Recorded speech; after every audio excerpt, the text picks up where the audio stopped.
Hello प्रिय छात्रों, स्वागत करता हूं आपका अपने ऑफिशियल यूट्यूब चैनल उड़ान एकेडमी में। मैं हूं NN शर्मा और मैं आपको अपने इस चैनल पे इंग्लिश और फिजिक्स पढ़ाता हूं।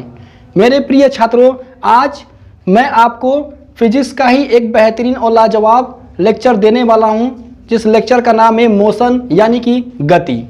तो सबसे पहले मैं आज आपको गति के बारे में बताऊंगा, यानी गति का डिफिनेशंस, गति को अंडरस्टैंड कराऊंगा और उसके बाद मैं आपको बताऊंगा गति के प्रकार और फिर गति से संबंधित परिभाषाएं।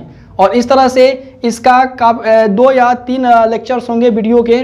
तो आई होप कि आप इस वीडियो को जो देख रहे हैं तो पूरा वॉच करेंगे, क्योंकि अगर आप इस वीडियो को स्किप करते हैं तो फिर आपको समझने में दिक्कत होगी। इसीलिए आप बिल्कुल भी वीडियो को स्किप मत कीजिए और पूरा वीडियो वॉच कीजिए, जिससे कि आपको गति अच्छे से समझ में आए। तो चलिए स्टार्ट करते हैं अपना लेक्चर। देखिए, सबसे पहले बात करेंगे हम लोग गति के बारे में कि गति क्या है।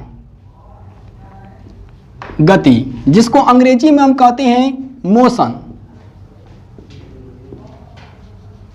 गति जिसको अंग्रेजी में कहते हैं मोशन। अक्सर हम चीज़ों को स्थान बदलते हुए या उसकी स्थिति को बदलते हुए देखते रहते हैं। यानी कि हम अक्सर अपने आसपास वस्तुओं को चलते फिरते देखते हैं, दौड़ते भागते देखते हैं, स्थिरता में भी देखते हैं।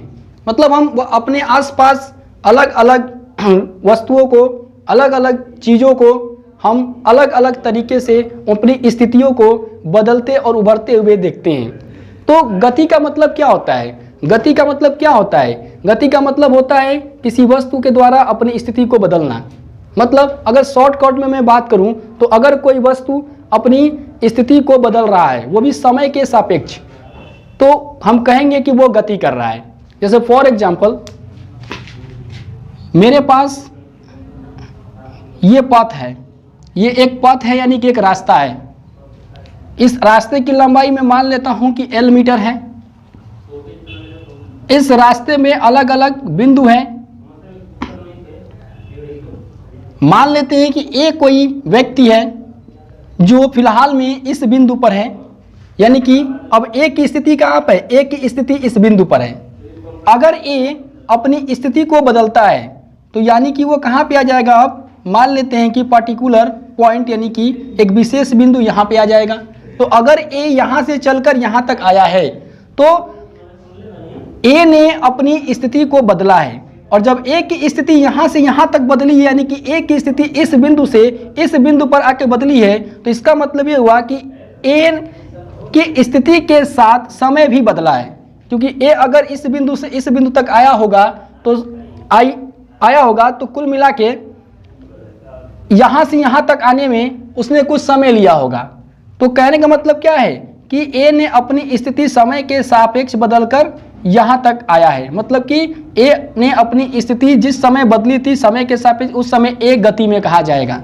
मतलब कि कोई भी वस्तु, हमारे आसपास कोई भी वस्तु जब अपने समय के सापेक्ष स्थिति को बदलता है तो वो कहा जाता है कि गति कर रहा है। आई होप कि आपको बात समझ में आ रहा होगा। अगर हम विस्तारित और मूल रूप से इसको परिभाषित करें तो हम उसे कुछ इस तरह से परिभाषित कर सकते हैं कि किसी वस्तु या कण द्वारा, किसी वस्तु या कण द्वारा मूल बिंदु के सापेक्ष, मूल बिंदु के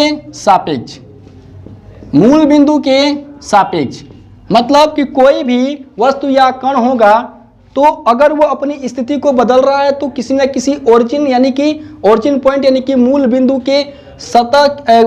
के सापेक्ष ही बदलेगा। तो किसी वस्तु या कण द्वारा मूल बिंदु के सापेक्ष समय के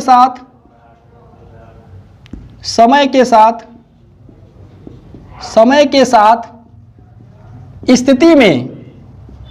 स्थिति में परिवर्तन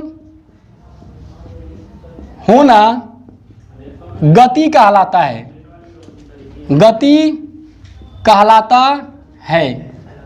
आई होप कि आपको बात क्लियर हो रही होगी कि अगर कोई भी वस्तु कोई भी कण अपने मूल बिंदु के सापेक्ष समय के साथ स्थिति में परिवर्तन कर ले तो वो गति में कहा जाएगा। फॉर एग्जाम्पल, मैं यहाँ पे खड़ा हूं तो मेरी स्थिति क्या है, मैं विरामावस्था में हूं यानी कि रेस्ट में हूं।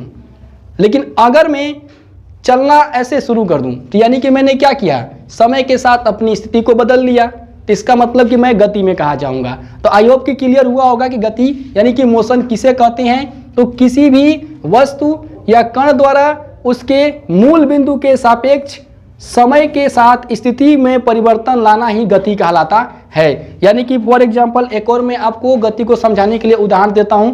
जैसे मान लेते कि आपने पेड़ पर चिड़िया को बैठे हुए देखा होगा, तो जब तक पेड़ पर चिड़िया बैठी रहती है तब तक आप कहेंगे कि उसकी स्थिति विरामावस्था में है, यानी कि वो रेस्ट में है। लेकिन जैसे ही चिड़िया पेड़ पर से उड़ती है यानी कि वो अपनी स्थिति में समय के साथ बदलाव कर लेती है, तो आप कहते हैं कि चिड़िया अब गति कर रही है। तो कहने का मतलब ये है कि कोई भी वस्तु या कोई भी कण जब अपनी समय के साथ स्थिति में परिवर्तन लाता है तो वो गति में कहा जाता है। जैसे कि अब हम बात करें अगर गति के प्रकार की, अगर हम गति के प्रकार की बात करें कि गति के कितने प्रकार होते हैं, यानी टाइप ऑफ मोशन, यानी कि टाइप ऑफ मोशन, यानी गति के कितने प्रकार होते हैं। तो मेरे प्यारे छात्रों, गति के मुख्य रूप से अगर प्रकार की बात की जाए तो पहला प्रकार होता है सरल रेखीय गति। सरल रेखीय गति। दूसरा होता है वृत्तीय गति। वृत्तीय गति। तीसरा होता है दोलन गति। दोलन गति। चौथा होता है घूर्णन गति। मतलब कि हम आसपास जिस तरह से चीज़ों को अपनी स्थिति को बदलते हुए देखते हैं समय के साथ, मतलब कि अपने आसपास जितनी भी चीज़ों को गति करते हुए देखते हैं, यानी अलग अलग प्रकार से चीज़ों को गति करते हुए देखते हैं, उनके आधार पर गति को मुख्य रूप से 4 भागों में बांटा जा सकता है। पहला है सरल रेखीय गति, दूसरा है वृत्तीय गति, तीसरा है दोलन गति और चौथा है घूर्णन गति। अगर हम बात करें सबसे फर्स्टली सरल रेखीय गति के बारे में, सरल रेखीय गति के बारे में कि आखिरकार सरल रेखीय गति किस प्रकार की गति को कहेंगे, तो देखिए, अगर कोई भी कण या कोई भी व्यक्ति या कोई भी वस्तु एक सरल रेखीय मार्ग पर चल रहा है, बहुत ही साधारण है इसको समझना, ध्यान से सुनिएगा। अगर कोई व्यक्ति या कोई वस्तु एक सरल रेखीय मार्ग पर चल रहा है तो उसे कहेंगे कि वह सरल रेखीय गति कर रहा है। जैसे में कि पैदल चलता हुआ मनुष्य, यानी कि हम और आप सीधे सड़क पर गति करते हैं, यानी कि हम लोग सरल रेखीय गति करते हैं। फॉर एग्जाम्पल, सड़क पे चलती हुई मोटर गाड़ियाँ, वाहन जितने भी हम सब देखते हैं वो सारी की सारी सरल रेखीय गति करते हैं। यानी कि इसको उदाहरण के रूप में समझा जा सकता है कि सड़क पर पैदल चलता हुआ मनुष्य, सड़क पे चलती हुई साइकिल, मोटर गाड़ी, कार, ठीक है, और भी सारे बस, वाहन जितने भी है सभी की सभी क्या करते हैं, सरल आवर्त गति करते हैं। ठीक है, तो सरल रेखीय गति करते हैं। तो आई होप कि आपको ये क्लियर हुआ होगा कि सरल रेखीय गति किसे कहते हैं। तो कोई भी कण जब एक सीधी सरल रेखा में गति करता है तो इस प्रकार की गति उसकी सरल रेखीय गति कहलाती है। तो हम इसको ऐसे लिख सकते हैं कि कोई भी कण जब किसी सरल रेखीय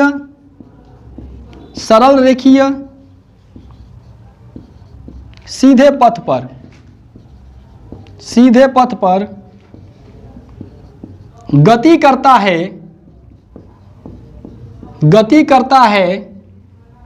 तो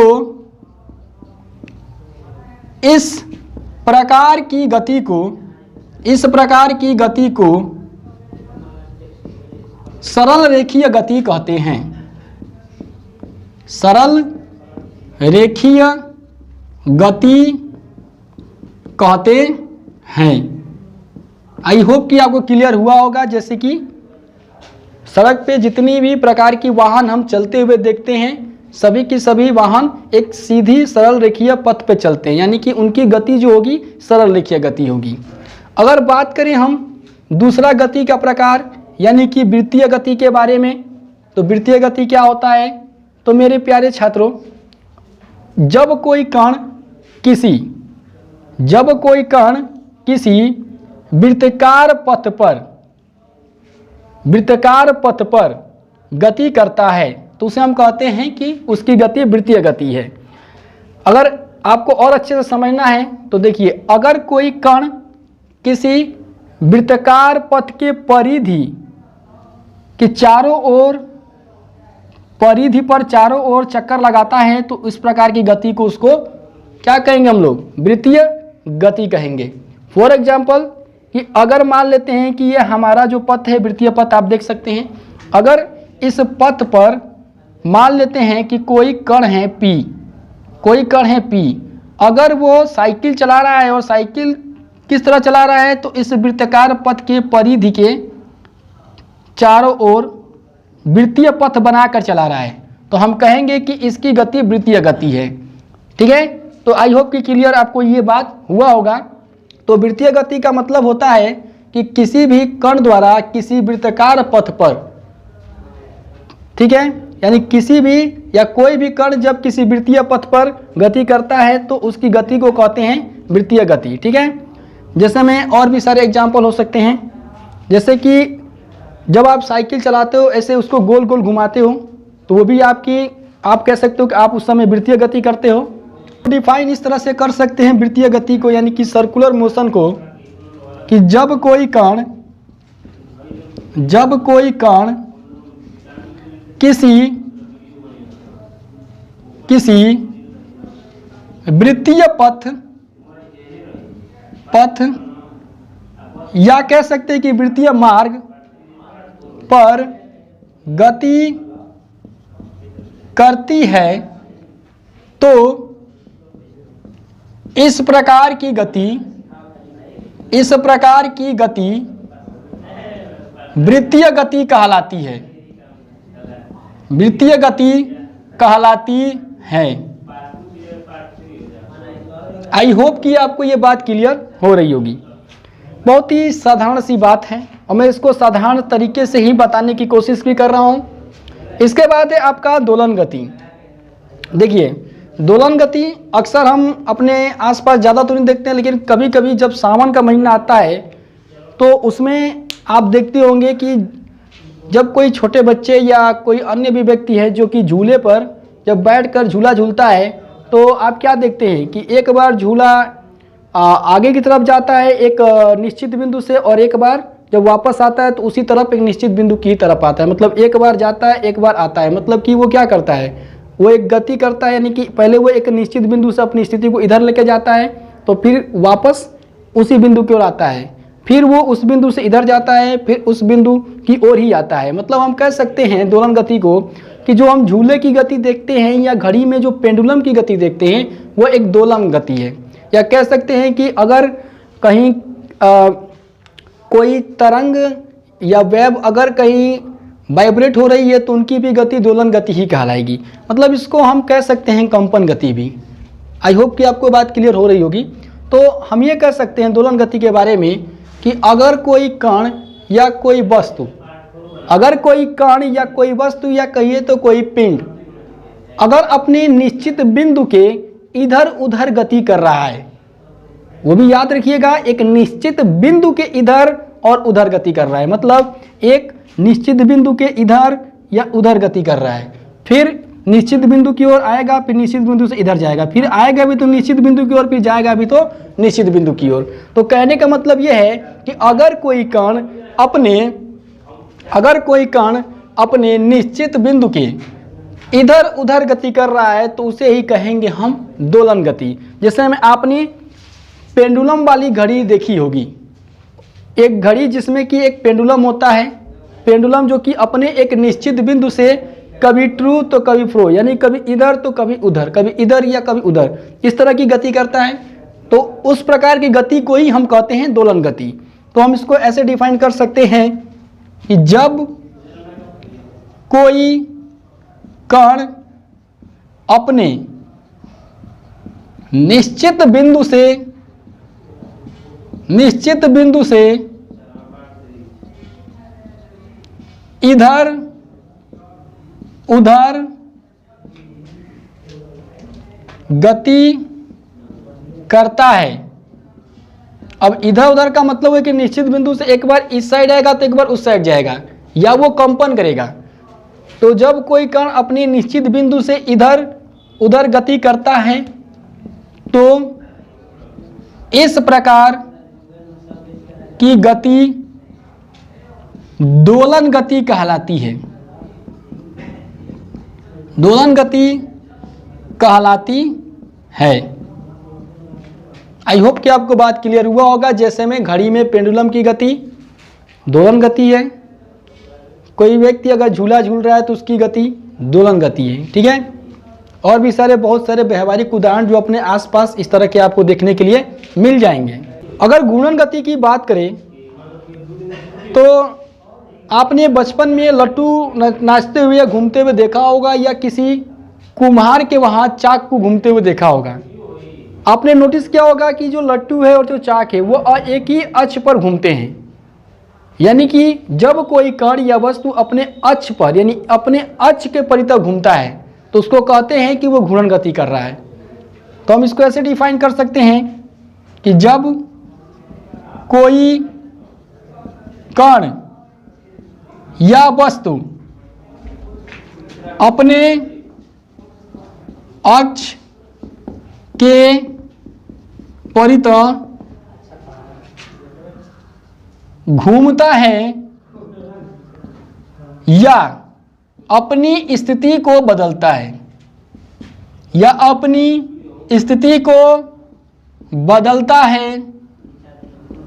बदलता है तो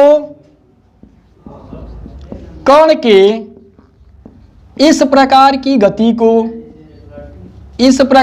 गति को घूर्णन गति कहते हैं। घूर्णन गति कहते हैं। आई होप कि आपको क्लियर हो रहा होगा। जैसे कि आपने देखा होगा कि जब कुम्हार अपने चाक पे बर्तन को बनाता है तो चाक को वो जिस तरह घुमाता है तो चाक उसके एक एक्सिस पे ऐसे रोटेट करता है, यानी कि घूमता है, ऐसे रोटेट करता है उससे, यानी कि घूमता है। तो इस प्रकार की गति उसकी घूर्णन गति कही जाएगी। उसके बाद से आपने बचपन में लट्टू वगैरह नचाया होगा, तो जब आप लट्टू को घुमाते हैं तो लट्टू अपने एक ही अक्ष पर इस तरह से घूमता रहता है। तो कोई भी कण या कोई भी वस्तु अगर वो अपने अक्ष के परितः घूम रहा है तो उसको कहेंगे कि वो घूर्णन गति कर रहा है। लेकिन अगर कोई वस्तु किसी वृत्तीय पथ के उसके परिधि के परितः घूम रहा है तो उसे कहेंगे कि वो वृत्तीय गति कर रहा है। यानी कि वृत्तीय गति घूर्णन गति में बहुत ज़्यादा अंतर होता है। बहुत लोग क्या कर पाते हैं कि वृत्तीय गति और घूर्णन गति में ज़्यादा अंतर स्पष्ट नहीं कर पाते हैं, लेकिन बहुत ज़्यादा अंतर है। जैसे कि फॉर एग्जांपल ये कोई धूर है, मतलब कि धूरा है, या कोई मान लेते हैं कि एल लंबाई है, एल लंबाई का ये चौक है, मतलब कुम्हार का चौक है जिस पर वो बर्तन बनाता है।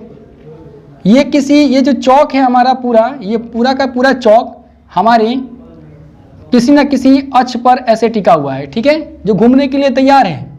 और ये एक प्रकार का वृत्तीय पथ है, यानी कि रास्ता है। तो अगर कोई वस्तु मान लेते हैं कि ये P है, ये कोई है पिंड P, अगर ये पिंड P इस वृत्तीय पथ के परिधि यानी जो वृत्ताकार हमारा पथ है उसकी परिधि के चारों ओर अगर इस तरह से ये चक्कर लगा रहा है तो इसे कहेंगे कि ये वृत्तीय गति कर रहा है, ठीक है। लेकिन अगर ये जो चाक है, ये चाक इस अक्ष के परितः घूम रहा है, मतलब ये अक्ष के परितः घूम रहा है, यानी एक ही जगह पर ये घूम रहा है इसके अपने अक्ष के परितः, तो कहेंगे कि ये घूर्णन गति कर रहा है। आई होप कि आपको क्लियर हो रहा होगा। तो घूर्णन गति में क्या होता है कि जब कोई कण या वस्तु अपने अक्ष के परितः घूमता है, मतलब अपने अक्ष के परितः घूमता है, तो जैसे ये हम इससे थोड़ा थोड़ा मैं घुमा रहा हूँ, ठीक है, तो ये अपने अक्ष के परितः घूम रहा है। तो जब कोई भी वस्तु या कोई भी कण जब अपने अक्ष के परितः घूमता है तो वो अपनी स्थिति को कह सकते हैं कि बदलता है, तो उसकी गति कही जाती है कि घूर्णन गति है। ठीक है, आई होप कि आपको क्लियर हुआ होगा। तो इस तरह से मैंने गति की परिभाषा और नॉर्मल रूप से मैंने गति के प्रकार मैंने बताया आज कि गति के प्रकार कितने होते हैं। तो मुख्यतः रूप से ऐसे तो 3 ही होते हैं, लेकिन हमने 4 प्रकार के बारे में डिस्कशन किया है। ठीक है, तो गति के प्रकार में एक आता है सरल रेखीय गति। जब कोई भी कण किसी सरल रेखीय पथ पे गति करता है तो उसे सरल रेखीय गति कहेंगे। उसी तरह से सेकेंड था हमारा वृत्तीय गति। जब कोई कण किसी वृत्तीय पथ पर गति करता है तो इसकी गति को वृत्तीय गति कहेंगे। उसी तरह से था हमारा दोलन गति, कि जब कोई कण अपने निश्चित बिंदु के ट्रू एंड फ्रो यानी कि इधर उधर गति करता है तो इस प्रकार की गति को हम कहते हैं दोलन गति। और घूर्णन गति क्या मतलब हुआ कि जब कोई कण या वस्तु अपने अक्ष के परितः घूमता है या अपनी स्थिति को बदलता है तो इस प्रकार की कण की गति को कहते हैं घूर्णन गति। आई होप कि आपको क्लियर हुआ होगा। और आज की वीडियो में हमने सिर्फ इतना ही कवर किया है, ये पूरा का पूरा मोशंस का बेसिक है। हम एडवांस इस लेक्चर इसके बाद आने वाले वीडियो में आपके साथ साझा करेंगे। सो आज के लिए इतना ही, धन्यवाद।